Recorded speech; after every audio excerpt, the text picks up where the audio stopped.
Hello ate ko! Samahan niyo ako sa aking mini vlog of a 2-year-old baby girl content creator na voiceover ng mami ko. Ewan ko ba dito kay mami, ginawa akong content creator na wala akong kaalam-alam. Hihi, chari! So yes, totoo nga na 2 years old pa lang po ako ngayon at pumapasok na ako sa school dito sa barangay namin. Ang ECCD po ay assessment sa mga bata na may edad na 3 at 4. And of course, magti 3 years old na tayo this coming August. Hindi naman masyadong halata na ang saya-saya ko dyan, ate ko.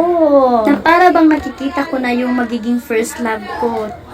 Ang landi mo, mami. Anyways, yan nga pala yung first day of school namin. At yan yung teacher namin, yung nasa likod ko. Tinawag kami isa-isa dyan para magpakilala sa pangalan, edad, at kung saan kami nakatira. At ito yung first activity namin na kinulayan yung 3 stars sa magiging crown namin na may nakalagay na first day of school. At ayan, isinuot na namin yung crown at mag-pictorial. Pagkatapos niyan, kumain kami at saka umuwi na din. At ayan, good morning, good morning, good morning. Second day na nga pala ito. Sa activity namin, kinulayan lang namin yung cake. Pagkatapos, kung ilan yung edad mo, yun ding number ng candle yung kukulayan mo. Nagigets nyo ba yung pagka-explain ko? Basta, yun na yun. At pagkatapos kong makulayan, ipinasa kay teacher tapos nilagay niya sa board. Ganito pala yung feeling, no? Sobrang nakakatuwa. Tingnan na nagagawa mo rin yung nagagawa ng iba. Tapos dito, magsulat lang kami sa notebook ng kahit ano. At pinasa namin sa teacher at binigyan din kami ng star sa kamay.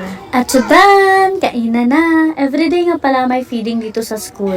Nakakagana din palang kumain pag marami kayo. Palagi kasi kami lang dalawa ni mami o 3 kasama si daddy. At ayan, another day na naman. Siguro pang 1 week or pang 1 month tong mini vlog na to. Sobrang OA lang din kasi ng mami ko. Dinadocument lahat ng ginagawa ko. Mami niyo din ba ganyan?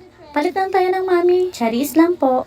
Pero totoo, ante ko, napaka-documented talaga ng mami ko na yan. Halos di niya ma-delete ang videos and pictures sa phone niya talaga. Hirap mag-let go yun. O siya, another day, another video na naman. At ang activity namin dito is para kang manahi. Ipasok mo lang sa butas yung yarn. Letter Z nga pala ito, stands for my name, Zia. Sana hindi kayo magsawang panoorin tong vlog ko na to. At hanggang dulo, umabot pa kayo. Pagkatapos nga ng klase namin dyan, ay nagpunta lang kami saglit sa mall para maglibang. Dahil sa sobrang tao naming bahay, na para bang naiilang na kami sa mga taong nakakasalamuha namin. Dahil kung ang ibang bata, sobrang saya na makita si Jollibee. Ako parang nakita ng multo sa sobrang takot ko dyan. At dito na magtatapos ang ating video. Bye!